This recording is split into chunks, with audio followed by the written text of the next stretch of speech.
when we lose confidence in the air that we breathe, when we lose trust in the water that is our life source, when we find ourselves in a situation where we start to look at friends, relatives, family members, our neighbors, the people we work with, as threats, as weaponized virus carriers, we start to lose our way of life. Our society starts to crumble. We live in fear, and that is unacceptable. The solution, as we see it, is to have a completely domestically owned, domestically managed, vertically integrated manufacturing system where we know that every raw material that goes into the product that can defend you, that can filter the air, that can purify the air, that can purify the water, is made in America. It's made by Americans. My name is Jonathan Rose. I'm the chairman and CEO of American-made Filtration Corporation. It's both an honor and deeply humbling to have the opportunity to present to you today. First of all, I want to introduce you to the American-made Filtration Corporation. We are an American-owned and American-based manufacturer of melt-blown and spun-blown fabrics that have unique chemical compounds and properties that allow them to self-sterilize or deactivate pathogens in less than 5 minutes. Then I want to go on and give you a little bit of a background as to how we got here, talk to you about our incredible team and their incredible track record, and then go on to tell you about how you can help us in our mission of protecting and keeping America safe. So to give you a little bit of background, when COVID first hit, I was on the board of a large company that had about 6,000 employees in China. As we worked on our business continuity planning, we saw an incredible need for masks and air filtration. And we started looking at bringing that and importing that to America.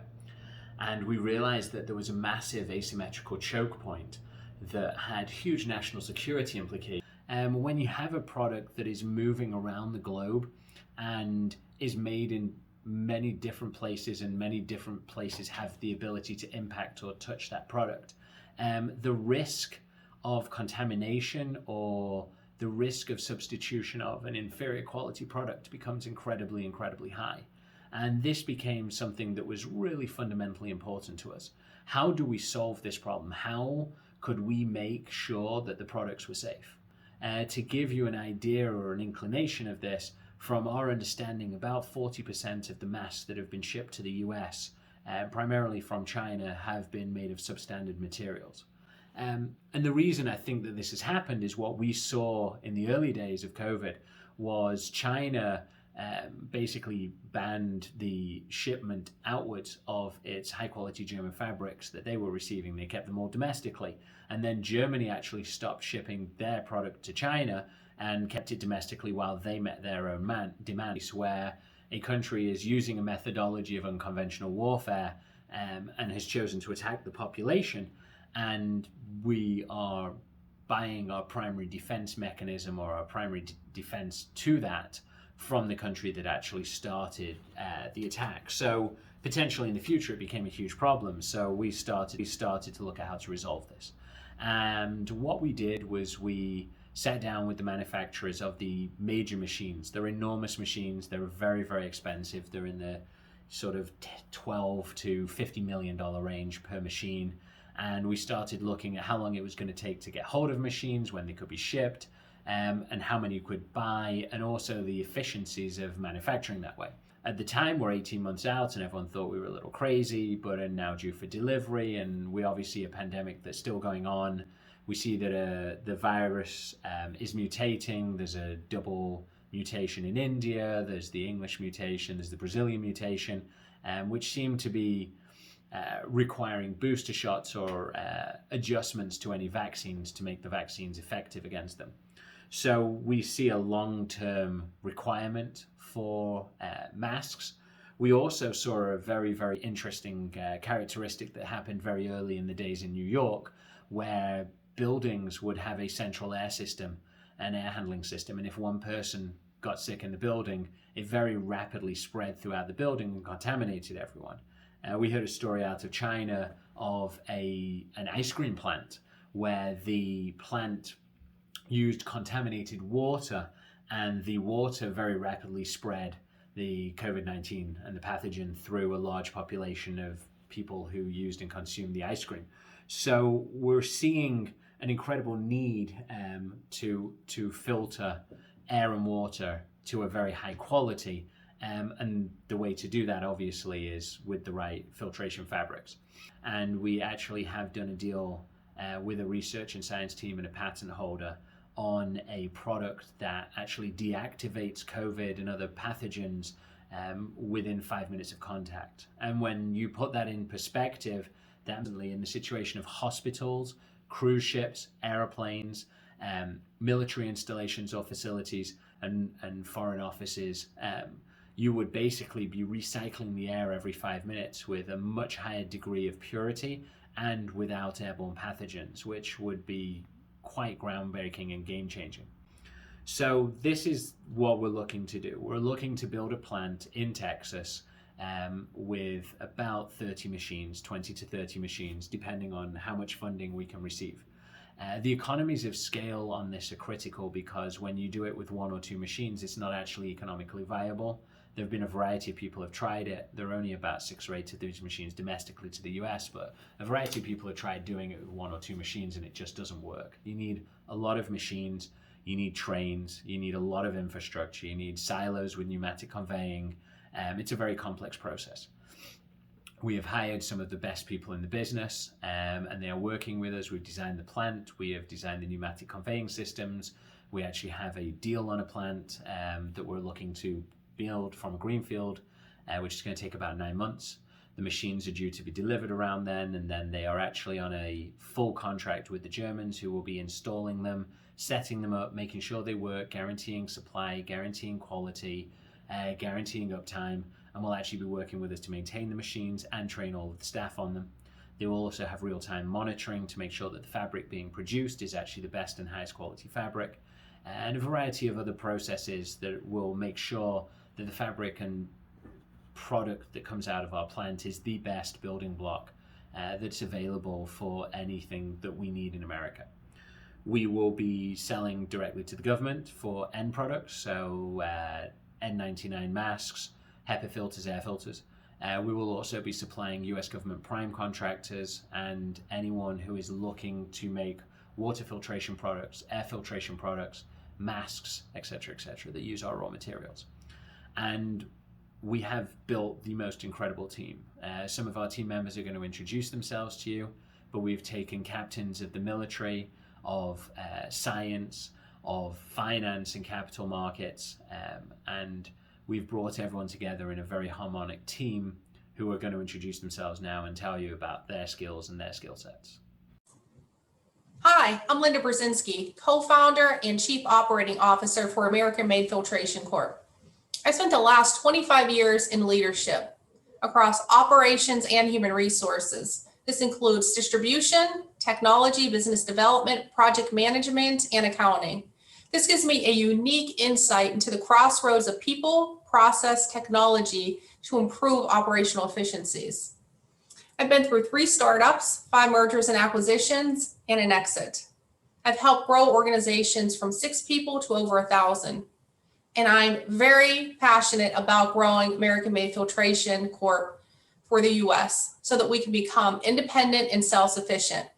This really is a matter of national security. We need to keep our military, our people, and loved ones safe. If you feel the same, we'd love to hear from you. Thank you. Hi, I'm Dr. Mary Lou Gibson. I have a PhD in microbiology and virology, and I come to the board with a lifetime of experience in microbiology, microbe detection, and bacteria and virus removal from biological products. I've worked with many different filtration devices and modalities during my career in human drug process development, and I'm aware of the limited number of global filter manufacturers. In fact, I've experienced filter shortages and delivery delays during my projects. I look forward to lending my technical expertise to the board with my broad knowledge of filter markets and FDA quality standards. Greetings. My name is Dr. Keith Thurgood, and I'm the Program Director for the graduate program in healthcare leadership and management at the University of Texas at Dallas. I've also had the opportunity to lead and serve with our great men and women in uniform, including leading them in combat, where I led the largest logistics operation since World War II. I've also been the president and CEO of several for-profit enterprises, and most recently was asked by the Secretary of Defense to come back to Washington to lead the largest business transformation effort in a generation. I've also been appointed to several boards, including American-Made Filtration, whose mission is to keep people safe and to provide a safe and secure supply chain that supports our national military strategy, and to do that while driving efficiencies, improving quality, and doing so in an eco-friendly and sustainable way. My name is Keith, and we will make a difference in this industry. Hi, I'm Dick Newton, retired Air Force Lieutenant General, and also a proud member of the American-Made Filtration Corporation Board. Really looking forward to great things coming out of American-Made Filtration Corporation as we take on opportunities, not only building our plant down in South Texas, but also providing tremendous products for the American citizens for many, many years to come. Hello, my name is Michael Sander. I've had over 30 years of experience in creating, leading, and consulting manufacturing and non-manufacturing businesses. Some of the highlights of my background in relation to the education is I have biochemistry undergraduate degree. Later on I went to business for several years, creating manufacturing entity in which I produce a variety of products sold in more than 12 different states. And later on I went to engineering discipline. I finished my master's and PhD in industrial systems engineering with emphasis on quality and manufacturing processes. Later on I also went ahead and completed my MBA. I have been in academics as a professor in Michigan, in Kettering University, formerly GMI, and I have published over 30 technical publications, and I also have a book that I published last year called Quantum Lean. Among most of these publications, I was invited to deliver speeches all over the world in many different countries, in different settings, mainly technical and business-related conferences and so on. As far as my practical experience, I worked with large multinational corporations. Large corporations include Coca-Cola, Pepsi-Cola, Campbell Soup, and then I worked in oil and gas industry with large corporations such as Schlumberger, Neighbors Industries, Chevron Mobile, and NOV. I suppose the most important question of today is, how can you help us to help you? And the answer to that is very simple. We are looking to the public domain, we are looking to the government to provide grants and to provide loan facilities. The plant that we are building is incredibly capitally intensive. Our plant is going to cost $320 million to build.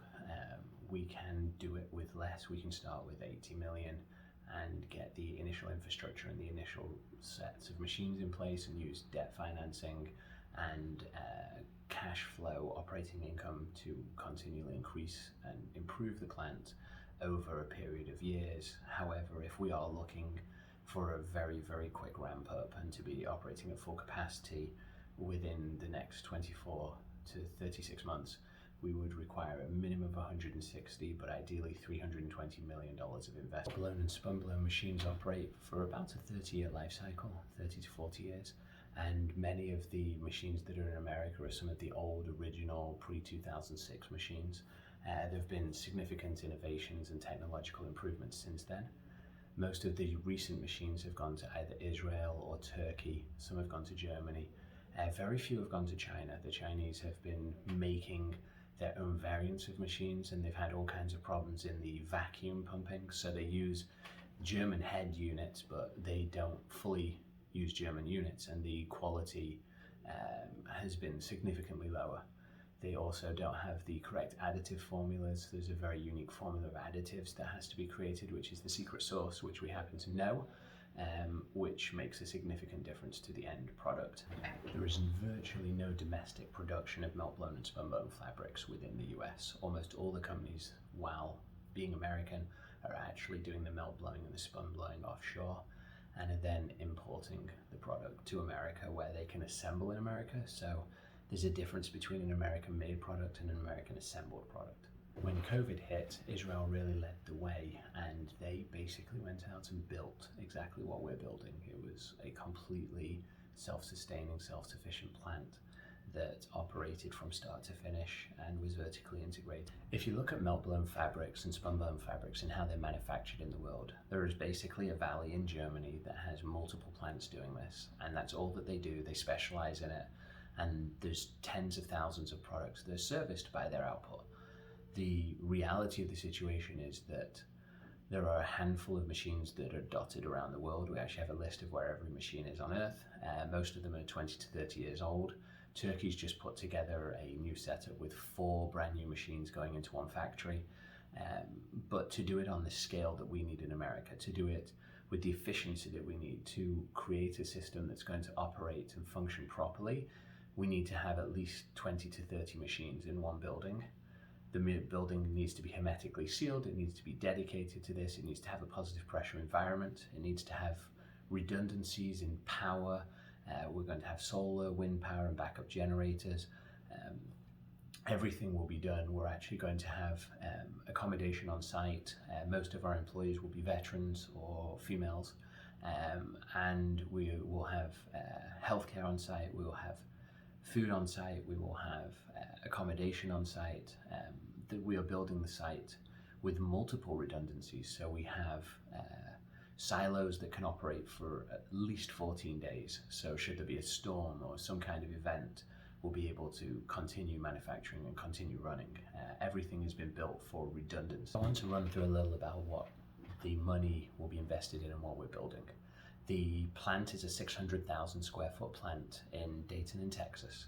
We will have 2 sets of train lines running into it. We have 2 train sidings. We have the largest supply of PP 1500, which is the raw material, is actually stored in the train yard, which will be adjacent to the property. We are building ultimate backup and redundancy. We have solar power, we have wind turbines, we have alternate generators. We have our own separate building. The building will be hermetically sealed and will be a positive pressure environment, so no contaminants can enter the building. The staff will be on site. The building will be running 24 hours a day, 7 days a week, 365 days a year. The majority of our employees will either be veterans, disabled veterans, or women. We're looking at employing all of the right people. We are creating a facility that has its own gym. It's going to have accommodation on site so that should there be a storm or any kind of situation, the plant can keep running. There will be food and catering on site. There will be a creche on site. We intend to look after the employees, and we should be creating about 1,400 jobs, maybe 1,600 jobs, and the plant will run 24. One of the big questions always with capital intensive infrastructure style programs or projects like this is where the ROI is, where the return on investment is. And in this situation, obviously, the return on investment is not necessarily there without public funding. This is a project that is in the best interests of the majority of people in America. It's going to keep America safe, but it is not necessarily something that is particularly attractive to the capital markets because you've got very, very high setup costs in the $160 to $320 million range with relatively low returns if you're producing a very high quality product. We could obviously produce an inferior quality product and therefore get much higher margins, which is what we're seeing take place in the rest of the world, which is why we're seeing substandard products produced. The fabric and filtration layers are the underpinnings, they're the building blocks of all good filtration, and machines have to run about 30% slower to get you to the 99.95% filtration versus the 95% filtration, which is why we see so many 95% masks, 95% HEPA filters and air filters. But the added increase in quality, the added increase in filtration does have a dramatic impact. And when we're looking at protecting key installations and people's health and people's livelihoods and people's longevity, it really isn't an area that we can choose to compromise. And I think that this is one of those situations where we kind of have to put profits aside and have to put return on investment aside to create the best quality product, the healthiest product, and the safest product to protect the most people, especially those that are in danger in high vulnerability, older communities, or if we deal with more dangerous pathogens or more dangerous virus, where we start to deal with added mutations and complexities. I believe that taking the quality of the building blocks up to the highest level that we can humanly attain is actually going to have a dramatic impact and create a dramatic improvement and really change the way that we look at, deal with, and solve these kind of situations. I think it's always important to address the elephant in the room, which would be my accent. I was born in England and have spent my entire adult working life in America. I chose to be an American citizen, and America is my home. My children are American, and this is the place that I live, that I love, that I believe in, and I'm passionate about. And these are my people that I want to protect because I am American. The raw materials come out of the Gulf of Mexico. They're shipped to Germany, where they're turned into a melt-blown and spun-blown fabric. Those are then shipped to China, where they're turned into a finished product, either a mask or an air filter, and that's then shipped to America. You see a 26-week incredibly inefficient supply chain with lots of CO2, but what we really were concerned about is how many different people touch the product, how often, how many opportunities there were for contamination of the product, and the incredible risk that took place, which was written about 1997, where they really looked at unconventional methodologies of warfare. And when you start to think about the fact that you see China amassing troops looking to move into Taiwan, there's obviously some kind of incentive for them to provide a substandard product. I think when I read Unrestricted Warfare by Colonel Wang Jiangzai, I think it was published in '97, it really highlighted a significant issue with this asymmetrical supply chain. When you are looking to defend yourself against a foreign adversary or potential adversary, and they are the primary provider of your defense mechanism, they have an incredible opportunity to provide you with deliberately substandard materials or deliberately defective products. If you think about the process of going to war and the idea of sacrificing tens or hundreds of thousands of lives or even more, obviously you aren't going to particularly care about the civilian population of the country that you're looking to take over either, and it would make sense that someone would consider or contemplate such a strategy. I think when you look at Russia's buildup in the Ukraine and their recent testing of radioactive tsunami stealth torpedoes, it gives you an insight or a mindset into the different thought process for warfare and the different rules of war that our enemies or potential adversaries might engage in, and having an onshore domestic solution where we control the supply chain from start to finish, where we are building every raw material and every building block of our product, gives me a peace of mind, and I would presume it would give everyone a peace of mind to know that the product was the best and did exactly what it said it did, and you could maintain trust in your product because of your supply chain and inventory control management systems. I thought it was very interesting. Recently we watched Europe not provide vaccine to the UK using eminent domain. It was the same as we saw in China with the filtration fabrics, and in Germany with the filtration fabrics. We also saw India not providing China with necessary drugs. So we're seeing a significant nationalization taking place, We live in this global economy, this global world, and everyone is so happy to transfer and move everything globally around until something hits, such as COVID, and all of a sudden everyone jumps back into the little box, and you can see the incredible deficiencies in the supply chain. What was really fascinating was that Israel saw this very, very early on and immediately did exactly what we're looking to do and started to establish their own vertically integrated plants from start to finish, from raw material to finished product, so that they could protect their population. And I think that we can definitely learn from that model, and that's exactly what we're trying to do, or what we're trying to operate today. I thought it was very interesting when you look at military readiness, watching warships have to dock because of COVID-19 and the spread of COVID-19 on board the boats, especially if you're looking at carrier groups. That has a very significant impact on military readiness, and obviously the right filtration fabric, the right quality of filters, the right quality of mass is dramatically going to reduce that risk and increase our state of readiness, especially if our antiviral compounds that are deactivating pathogens are enabling a ship to recirculate and cleanse its air every 5 minutes, and also allowing the able seamen and various crewmen on board ships to be able to share or interchange masks within a short period of time without a risk of cross-contamination. I think one of the most exciting opportunities for us is the opportunity to create 1,400 to 1,600 jobs for veterans and an incredibly diverse workforce.